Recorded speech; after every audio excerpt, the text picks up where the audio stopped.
Muy buenas tardes, Iglesia Bíblica Bautista de Alto Hospicio. Estamos gozosos una vez más de estar en la casa del Señor, avanzando en esta serie maravillosa que hemos estado viendo a través de la Biblia, viendo cada capítulo, mejor dicho, cada libro, cómo va avanzando, cómo tiene su congruencia dentro del esquema del plan de Dios, la manera en que está estructurado, la manera en que está diseñado.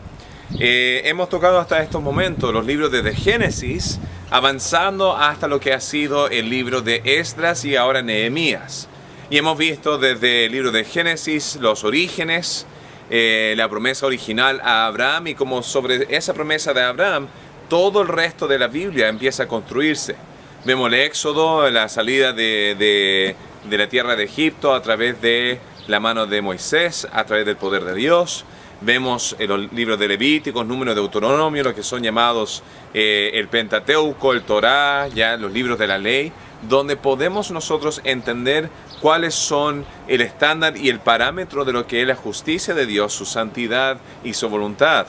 Y sobre lo que es estos 5 libros de la ley se construye todo el resto del Antiguo Testamento, sobre los principios de los 10 mandamientos, sobre los principios que se entregan acerca del sistema sacrificial, del sistema de ofrendas, de las festividades, de los ritos, de todas las cosas que se ven en esa conglomeración de leyes e historia. Luego la Biblia empieza a avanzar a través en el Antiguo Testamento lo que es la conquista a través de la mano de Josué. Y como Josué entra y pasa un proceso de tiempo para conquistar la mayoría del territorio judío del día de hoy. Eso después va al tiempo de los jueces, cuando Josué muere, termina el periodo de los jueces, piden un rey, y ahí empieza el periodo de 1 Samuel en adelante, donde tenemos el reino unido, donde tenemos a Saúl, a David, a Salomón, y donde se quiebra el reino a través del hijo de Salomón, con Roboam, y ahí se ven las 10 tribus del norte yendo por un lado, y luego la tribu de Judá, y algunos pequeños restos de lo que era Simeón, Benjamín y también los levitas en el sur. Y ahí vemos todo lo que es la historia de los reyes, en los libros de Reyes y Crónicas. Vemos la caída a manos del emperador de Babilonia, Nabucodonosor. Y durante ese proceso de 70 años, Dios va a hacer una obra para luego traer a su pueblo de vuelta a la tierra prometida. Y ahí es donde tenemos los 3 libros históricos, los últimos que se ven acá, que es Esdras, que lo vimos hace 2 semanas atrás, Nehemías, donde llegamos a la mitad y vamos a hablar de lo que aprendimos la semana pasada, y también lo que va a ser el libro de Esther. Y ahí termina todo ese periodo de lo que son los libros históricos. Luego vamos a entrar en los libros poéticos, con los libros de Job, Salmos, Proverbios, etc. Y después los profetas antes de llegar al Nuevo Testamento. Pero esto es bien beneficioso para nosotros, ya que nosotros no podemos comprender verdaderamente quién es Cristo, el Mesías, el Evangelio, el Nuevo Testamento, las gracias, si no tenemos el fundamento correcto, que es la ley, el Antiguo Testamento, los profetas y lo que se nos entrega a través de lo que se conocen los judíos como el Tanaj. Eso nos lleva al libro de Nehemías. En el libro de Nehemías vimos la semana pasada 2 principios predominantes. Comenzamos con lo que vimos, el tema del sacrificio de Nehemías al ser expuesto a la realidad en que estaba la nación de Jerusalén, o la ciudad de Jerusalén, como el progreso que se había comenzado con Zorobabel había sido limitado, y las murallas estaban derribadas, y las paredes, las puertas estaban quemadas, y él tuvo que tomar una decisión entre su comodidad y algo mayor que sí mismo, que era esta obra, esta labor de lo que iba a ser Jerusalén. Y Nehemías sacrificó grandemente para empezar esta obra, y vemos que ese sacrificio dio fruto. Si nosotros queremos lograr cosas grandes en las vidas, impacto, elementos que valgan la pena recordar, eso va a significar que vamos a tener que entregar mucho, sacrificar mucho. La vida no es color de rosa, no, las cosas no caen en bandeja como muchas veces podemos creer que caen en los casos de otras personas. Entonces así comienza Nehemías, y el segundo principio que vimos la semana pasada en el tema del liderazgo. Entonces, número 1, el sacrificio que necesita ser un líder para lograr algo grande.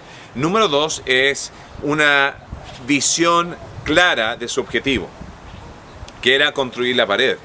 Ese era su labor, su función, su objetivo claro. Y tuvo 7 diferentes crisis a través de este periodo de 52 días de la construcción, la cual él tuvo que confrontar, enfrentar, lidiar, arreglar, unir, etcétera, para poder lograr aquella función.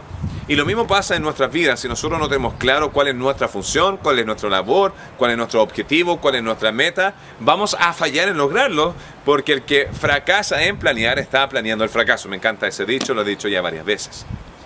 Entonces eso es lo que vimos de la semana pasada. Esta semana vamos a avanzar con la parte 2 del libro de Nehemías. Y esta parte 2 va a tener también 2 principios. Y estos 2 principios van a tener relación con lo que es el entusiasmo. Vamos a ver un avivamiento espiritual de Jerusalén y vamos a ver cómo este avivamiento espiritual tomó lugar y cómo se logró a esos puntos y qué fue lo necesario para que llegaran a ese punto. Y vamos a hablar de la importancia de lo que es el entusiasmo cuando viene a cualquier tipo de obra. La motivación, se podría decir, a trabajar colectivamente para lograr un objetivo grande. Pero la segunda parte es la desgracia, la desdicha cuando ese entusiasmo se va, cómo lidiar con aquella corrección para reavivar ese sistema. Entonces, todo esto comienza con la idea de entusiasmo. Y yo le hago la pregunta, ¿alguna vez te ha pasado que compras algo porque estás sumamente motivado? Estás determinado, te gusta, te mueve, te convence, te satura la mente y finalmente lo haces y lo compras. Tomamos el caso de una máquina de ejercicio, lo ocupamos muchas veces. Muchas veces podemos ver la Olimpiada, podemos ver gente en la calle que ya está más maceteado, podemos ver gente en la playa, ya viene verano, etcétera aquí, etcétera allá. Y nos entusiasma la realidad de poder estar así. Entonces vamos prontamente a comprar la máquina de hacer ejercicio. Llegamos a la casa, lo ocupamos 1, 2, 3, 4, 5 veces, puede ser hasta un mes. Pero ese entusiasmo se empieza a bajar cuando se ve el trabajo duro y muchas veces se queda guardado en el closet o después se termina vendiendo en yapo.cl. ¿Ya? Publicidad gratuita para Yapo. Ahora, volviendo al tema, en la vida también podemos ver esto, donde iglesias, ministerios, servicios, familias pueden tener la mayor motivación en el mundo para lograr algo, pero si ese entusiasmo se empieza a apagar, ¿dónde queda la obra? Muchas veces podemos ver como hay mucha gente que comienza una maratón, pero no todos son los que la terminan. La razón por la cual tú te casaste, la razón por la cual yo me casé, vimos un entusiasmo de poder ver una vida compartida con otra persona, crear una familia, poder progresar, disfrutar la presencia. Pero no todos terminan esa carrera del matrimonio, esa carrera de la familia. Muchos se divorcian, muchos se separan, muchos se dan por vencidos, muchos tal vez entran en el caso de relaciones fuera del matrimonio, etc. Y digo lo siguiente, que muchas veces el entusiasmo nos empuja para comenzar algo, pero toma disciplina poder terminarla. Y Nehemías va a enseñar ese principio. Si tú eres líder o vas a ser líder algún día, tienes que capitalizar sobre el movimiento del entusiasmo, saber cómo motivar a personas a avanzar contigo, pero luego vas a tener que tener el otro lado del carril, que es la disciplina de poder terminar. Entonces esto nos va a llevar, voy a tomar mis apuntes que tenía acá abajo, a lo que va a ser el mensaje del día de hoy. Vamos a estar en capítulos 8 al 12 del libro de Nehemías, ¿ya? Y acá vamos a estar viendo el avivamiento espiritual, lo cual consideraremos como el factor de entusiasmo. Es interesante ocupar la palabra entusiasmo. Muchas veces hablamos de entusiasmo, emoción, energía, momentum, ya, progreso. Pero la palabra entusiasmo en sí, lo estaba viendo hace poco, ¿cuál era su etimología? ¿Ya? Su origen significa en Theos, en Dios, o divinamente inspirado, que nuestra fuerza viene de la fuerza suprema de Dios. Eso significa entusiasmo. Y es interesante porque vamos a estar viendo un avivamiento espiritual, lo cual es entusiasmo. Entonces vamos a ir a capítulo 8, vamos a abrir nuestras Biblias y vamos a leer versículos 6, 9 y 10 para comenzar esta primera etapa de lo que es el entusiasmo. Versículo 6 del capítulo 8 del libro de Nehemías dice así: bendijo entonces Esdras a Jehová, Dios grande. Y todo el pueblo respondió, amén, amén, lo cual significa así sea, así sea. Alzando sus manos, y se humillaron y adoraron a Jehová inclinado. Y vamos a tocar brevemente lo que significa levantando las manos. Hay iglesias el día de hoy donde se empuja, se promueve la idea de levantar las manos. Hay otra iglesia donde atacan la idea de levantar las manos, y vamos a hablar acerca de qué significaba para aquella época el levantar las manos. Luego versículo 9, ya hablando de este primer principio que vamos a estar tocando, que es una actitud dispuesta a dejarse influenciar por Dios. Versículo 9 dice lo siguiente: Nehemías el gobernador y el sacerdote Esdras, escriba, y los levitas que hacían entender al pueblo, dijeron a todo el pueblo: Día santo es a Jehová nuestro Dios. No os entristezcáis ni lloréis, porque todo el pueblo lloraba oyendo las palabras de la ley. Entonces tenemos una emoción que era levantar las manos en humillación. Luego tenemos tristeza y llanto. Y acá tenemos Esdras y los levitas y Nehemías tratando de convencer al pueblo de no estar en amargura, sino de celebración. Luego dice versículo 10. Luego les dijo: id, comed grosura, bebed vino dulce, enviad porciones a los que no tienen nada preparado, porque día santo es a nuestro Dios. No os entristezcáis, porque el gozo de Jehová es vuestra fuerza. Entonces está redirigiendo una actitud, una emoción de humillación y un corazón contrito a una actitud de celebración y de gozo. Ahora, la pregunta del millón. ¿Ya? Antes de entrar a la pregunta del millón, me gustaría recalcar que la palabra de Dios penetra a diferentes personas de diferentes maneras. Uno puede estar en una iglesia y escuchar un mensaje y al final del mensaje estar llorando. Otros con el mismo mensaje pueden terminar el mensaje y terminar gozoso. Otros pueden estar un poquito más distante o apático. Otros podrían estar contentos. Otros podrían terminar el mensaje enojado. ¿Por qué hay tantas variedades de sentimientos cuando viene un mensaje? Y la realidad o la respuesta es porque somos seres emocionales. Y la palabra de Dios va a tocar nuestro corazón, nuestros sentimientos, se podría decir, de manera diferente. Jesús enseñó este mismo principio en la parábola de los 4 diferentes terrenos que representan los 4 diferentes corazones.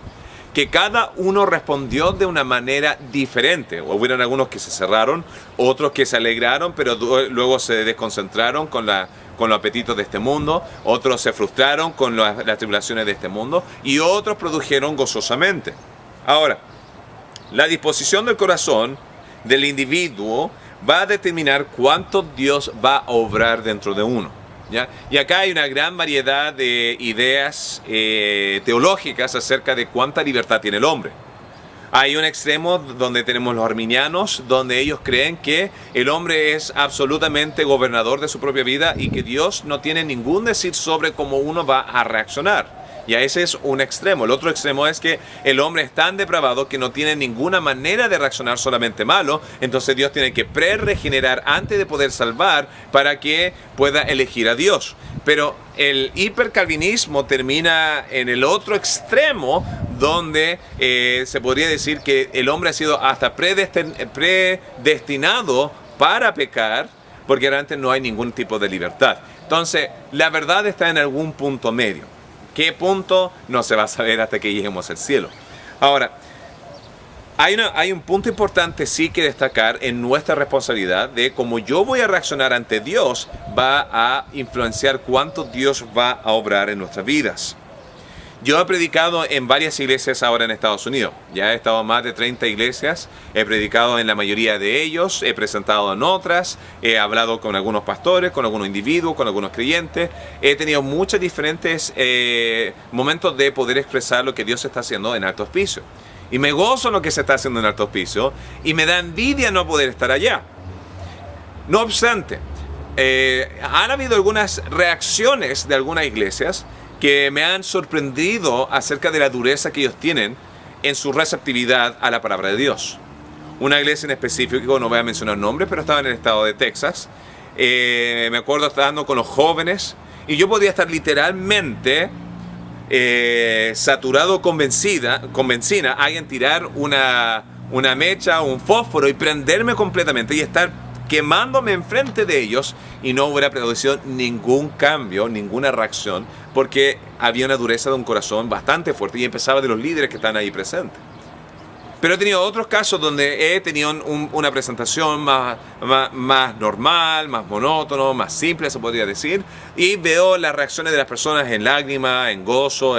Entonces, la receptividad del individuo va a determinar mucho en el entusiasmo que Dios va a hacer. Si yo tengo la predisposición de poder escuchar a Dios, ser influenciado por Él, tener fe, Dios mayor va a hacer su obra dentro de nosotros.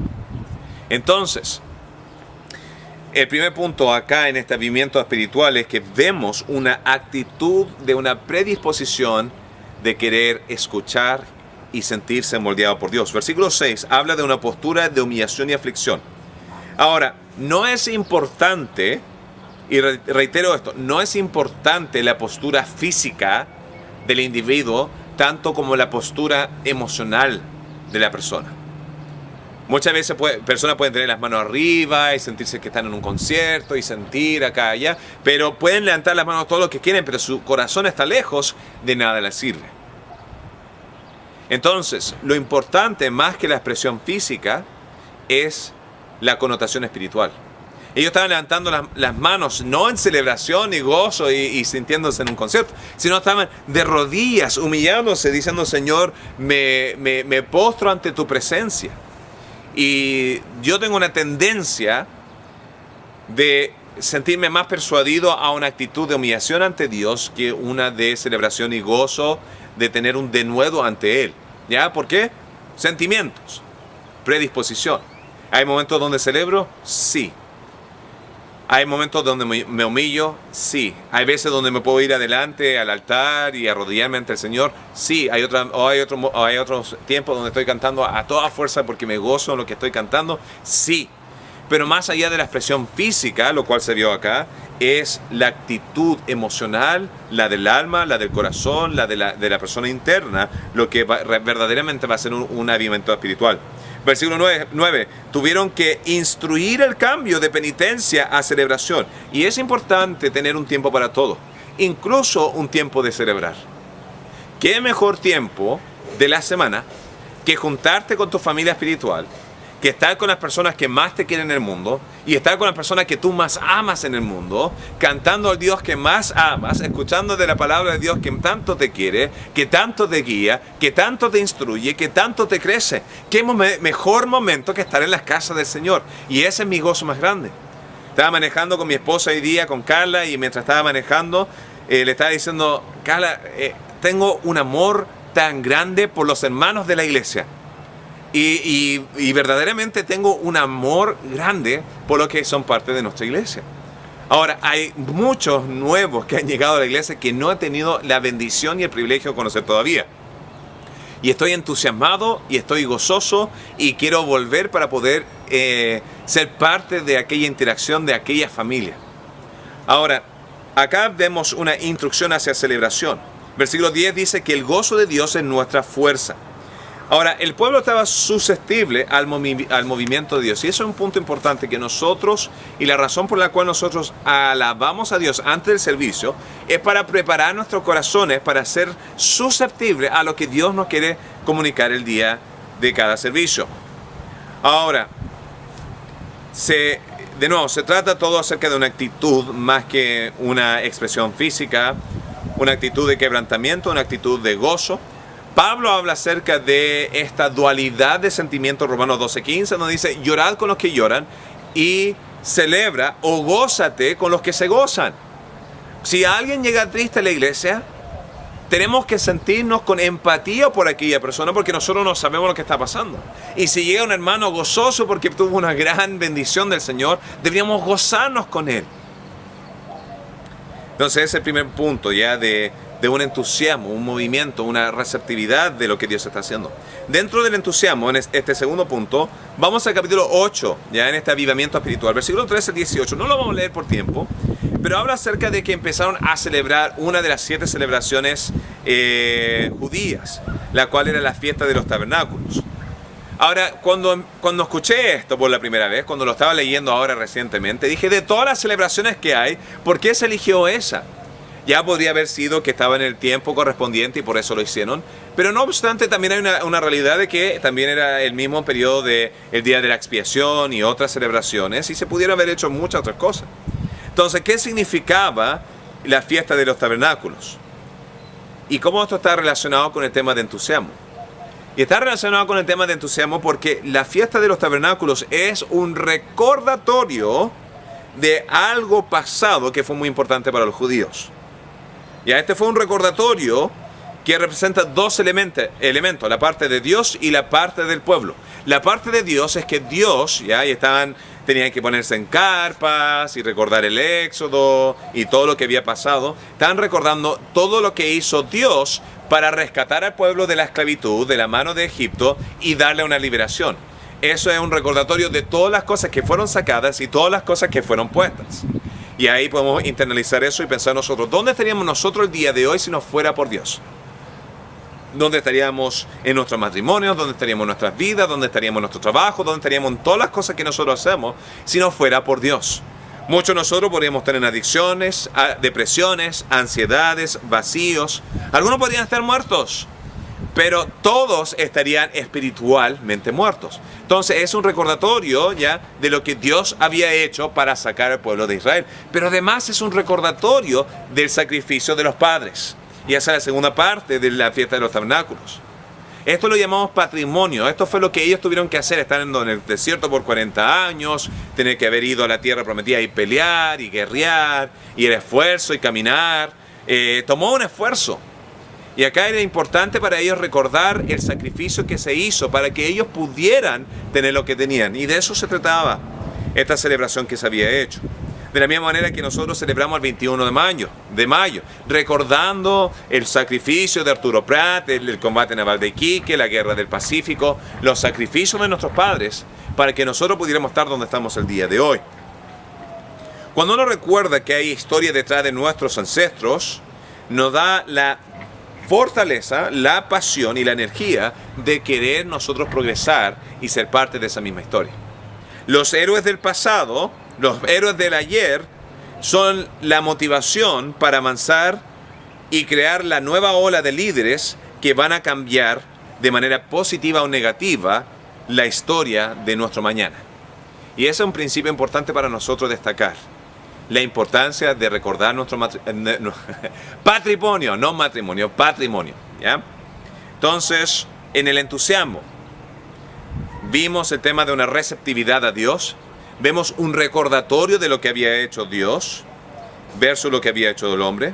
Luego en capítulo 9, versículo 2, vamos a leer Nehemías 9:2, vemos el tercer principio en este avivamiento, en este entusiasmo, la cual es el elemento de confesión.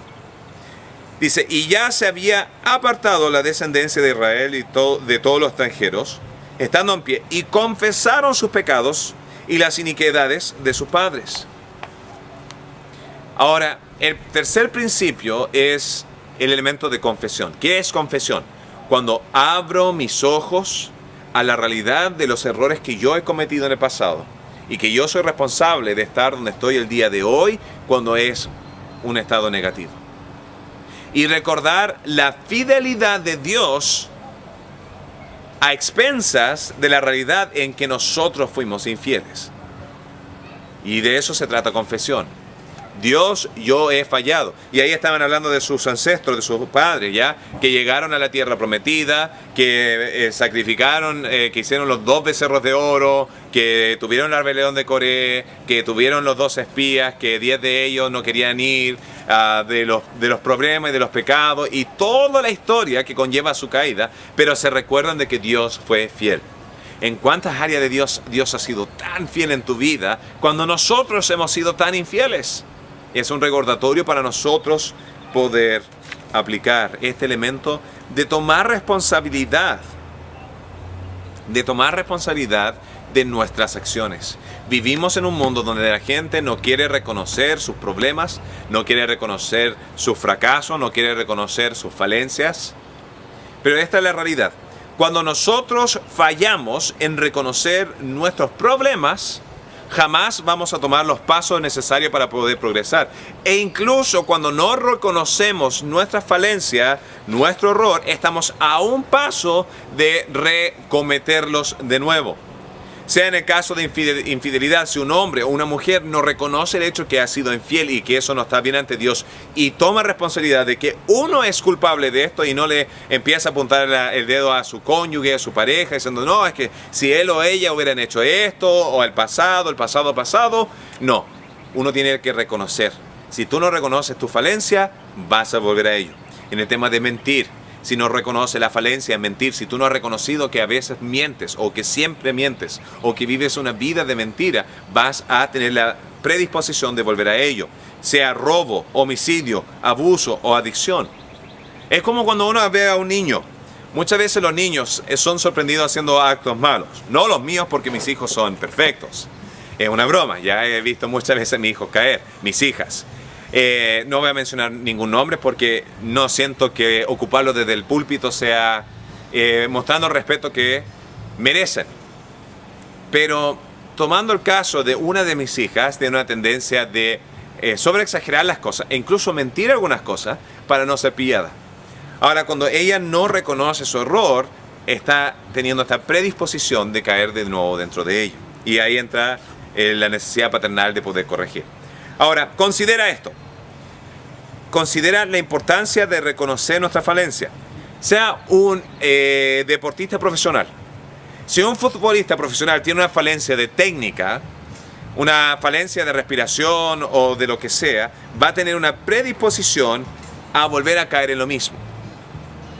A fracasar en ese ámbito. Sea en el ámbito de la medicina, si nosotros somos doctores y nosotros tenemos una falencia en nuestra práctica médica, eso va a conllevar a que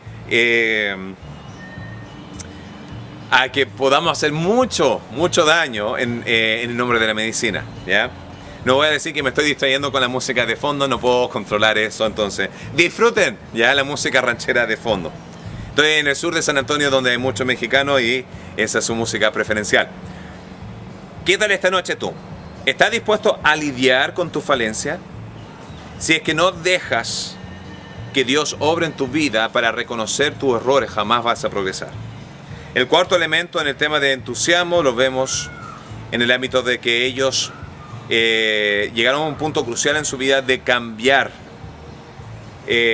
su pasado hacia su futuro. Y acá quiero compartir con ustedes 3 mecanismos de defensa que Dios nos ha entregado, que acá se estaban recalcando en el caso de Nehemías, para no caer en su idolatría, en caer de vuelta a lo que estaban anteriormente. Vamos a ir a Nehemías capítulo 10. Nehemías capítulo 10, versículo 32 al 35. La palabra de Dios dice lo siguiente. De 30 a 32 dice así. Y que no daríamos nuestra hija, y este es un contrato que ellos firmaron, no daríamos nuestras hijas a los pueblos de la tierra, ni tomaríamos sus hijas para nuestros hijos, asimismo que si los pueblos de la tierra trajesen a vender mercaderías y comestibles en el día de reposo, nada tomaríamos de ello en ese día, ni en otro día santificando. Y que el Señor, en el año 7º dejaríamos descansar la tierra y remeteríamos toda deuda. No impusimos además por ley el cargo de contribuir cada año con la tercera parte de un ciclo para la obra de la casa de nuestro Dios, ¿ya? Y sucesivamente. Luego habla acerca del diezmo, versículo 35, dice, y cada año traíamos a la casa de Jehová las primicias de nuestra tierra y las primicias del fruto de todo árbol. Versículo 37 dice, y el diezmo de nuestra tierra para los levitas, ¿ya? Entonces voy a dividir esto en tres elementos, tres mecanismos de defensa que fueron entregados, que decidieron el pueblo para no volver atrás. Número 1 era su estándar de no mezclarse con las naciones vecinas. Ahora, Dios no es un Dios racista. Dios no está en contra de un elemento de ADN o genético de ninguna raza, ninguna clase étnica, y solamente una raza, la raza humana. sino la intención de Dios cuando dio esta ley a Moisés era que quería un pueblo santo segregado de lo que era la influencia negativa, pecaminosa de las naciones vecinas con sus elementos paganos, ¿ya? No obstante, vemos que Dios, ¿ya?, en su misericordia, en abriendo sus brazos, ¿ya?, vemos que fue a través de Ruth, una moabita, que vino el Mesías también. Entonces, Dios no es un Dios racista. Pero acá estaban dando un elemento importantísimo de no mezclarse con las prácticas paganas. Y eso conllevaba a llevar a malas consecuencias en su nación, la idolatría. Y al día de hoy, en el Nuevo Testamento, la Biblia nos enseña que nosotros no debemos unirnos con yugo desigual. ¿Por qué? Porque es mucho más fácil ser influenciado hacia el mal que nosotros ser influenciados hacia bien. Y eso se ve importante en el ámbito número 1, en el ámbito de matrimonio. El segundo paso era el honrar el día sábado, el día del Señor, para, número 1, no trabajar y poder descansar, pero además, el punto principal, reconectar con Dios. Entonces, el de no mezclarse con las naciones paganas era para poder sacar afuera la mala influencia que podía estar en su nación. El practicar el día sábado de recordar a Dios, el día del Señor, era para invitar a Dios a seguir enseñándolos, de recordar todas las bendiciones, beneficios que Dios le ha entregado y poder reconectar con Él. El tercer punto ya era honrar a Dios con los diezmos, con los primeros frutos, con todo ese ámbito económico. Ahora, ¿por qué es importante ese tema del diezmo? ¿Ya? Y no estoy... muchas veces uno se puede como pastor sentir algo preocupado de no hacer sobreénfasis sobre esto para que no sea el punto principal de la congregación, y nosotros tratamos de mantener ese no un punto focal de nuestra iglesia. No obstante, no podemos negar la realidad de ello. ¿Por qué está este punto acá? Bueno, la importancia del diezmo, ¿ya?, era para tomar una actitud de pertenecer a la obra de Dios. No es algo que Dios pone sobre nosotros, sino es algo que nosotros colaboramos, es algo nuestro. Muchas veces vemos que aquellos que dan más en la iglesia son los que más activos están. ¿Por qué? Porque su corazón está. Donde está tu corazón, ahí va también a estar tus tesoros. Entonces, hay muchas veces diferentes tipos de personas que llegan a la iglesia. Hay gente que llega con una actitud consumista, diciendo ¿cuánto puedo sacar de esta iglesia? O ¿cuánto puedo sacar de este ministerio? O ¿cuánto puedo sacar yo de este creyente? O ¿cuánto puedo sacar yo de Dios? Y ese tipo de actitud, cuando lo vemos en ministerio, de parte, yo lo veo como pastor, lo que yo me he percatado son los que más chupan del sistema, los que más piden del sistema, los que más se agarran del sistema para su beneficio. A la larga son los que menos van a dar a la larga. Y son muchos de ellos los que se van a ir cuando se deja dar ese beneficio porque su motivación no era correcta. No estaban buscando a Dios para alabar a Dios y porque amaban a Dios, sino porque querían sacar algún provecho de Él. Ahora, en seminario, uno de los pastores, y un pastor que yo encuentro que era un pastor bien consagrado, bien bueno, que influenció mucho, incluso está el día de hoy pastoreando una de las iglesias más grandes en Estados Unidos. Él compartió en nuestra aula de clase, en las sesiones ahí, dijo la importancia a veces de saber quiénes están dando y quiénes no están dando en la iglesia. Porque si alguien está dando en la iglesia y deja de dar, él estaba dando la estadística que dentro de 6 meses esa persona va a dejar de asistir a esa iglesia.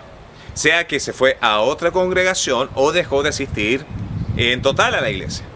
Y estaba diciendo que uno deja de dar sacrificialmente a Dios o deja de honrar a Dios antes de irse, y es todo un proceso, y por eso es bueno saber quién da y quién no, para poder estar encima y poder motivar con una motivación pura y genuina. Yo he tomado la decisión de querer tratar de evitar saber quiénes dan y cuánto dan. Hay algunos casos de alguna gente en específico que sé, porque a veces han escrito un cheque y veo el cheque, o visto, me hablan acerca de lo que fue entrado, etc. Pero yo trato de evitar saber quién da y cuánto da, porque no quiero que ese sea un punto central de nuestra iglesia, y tampoco creo que es sabio para un pastor tener ese tipo de información, porque uno va a tener la tentación de favorecer a algunos sobre otros, lo cual nosotros no queremos jamás desviarnos de nuestra atención principal, que la iglesia es de Dios y no es del hombre. Entonces, estos elementos de defensa, ¿ya? Entonces era, número 1, no mezclarse con mala influencia de nuestra vida. Número 2, honrar el día del Señor para poder seguir siendo alimentados por Él. Y número 3, dar hacia Dios, hacia la obra, para poder pertenecer y así poder anclarnos en la obra. Porque si es que no nos cuesta, no nos dolerá irnos. Si no nos ha costado, no nos vamos a esforzar más.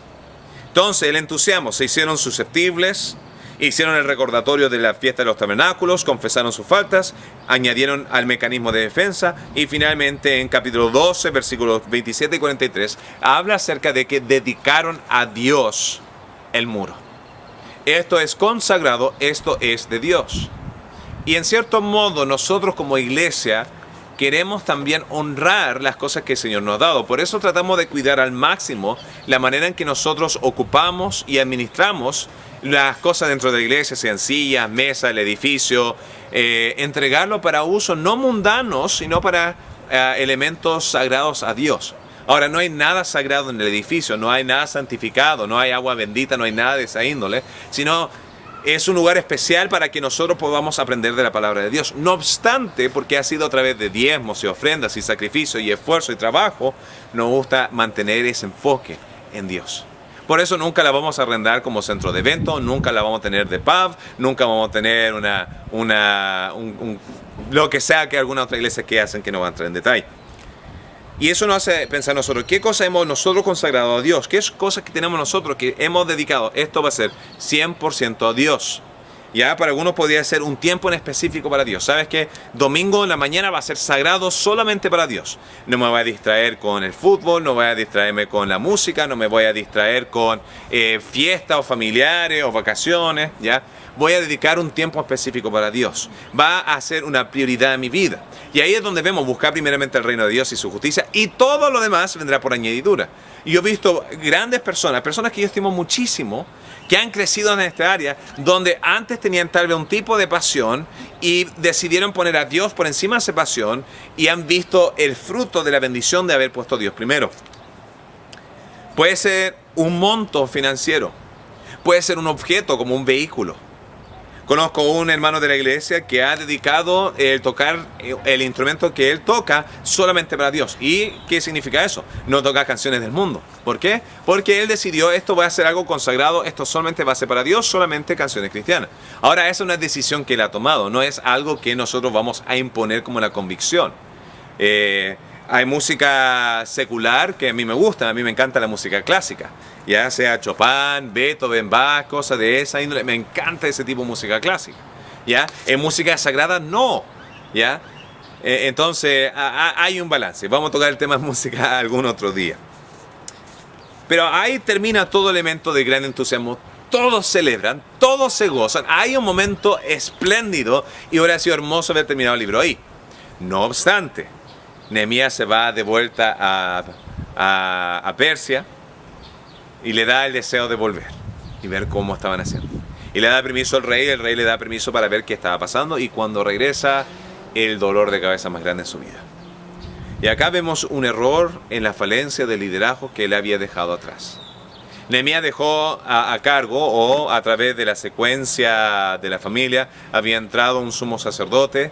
Este sumo sacerdote se emparejó, su hija se casó con el hijo de Tobías. Y la semana pasada hablamos que Tobías era uno de esos hombres influenciales de la ciudad, pero que estaba corrompiendo la ciudad porque era de índole samaritano y no buscaba la pureza que Dios había entregado.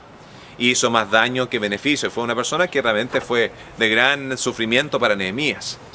Entonces Tobías le pusieron una casa, una alcoba, una cámara dentro de los atrios del patio de lo que era el templo, lo cual estaba corrompiendo, desecrando, contaminando el templo, porque esa no era la intención de Dios.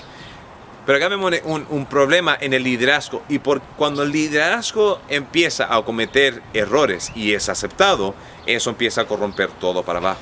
Y por eso la Biblia dice que el obispo debe ser alguien arriba de la reprensión, ¿ya? Que sea irreprensible, que no sea alguien que se le pueda apuntar el dedo, porque su falencia va a conllevar a la justificación de errores de otros. ¿Y qué vemos acá?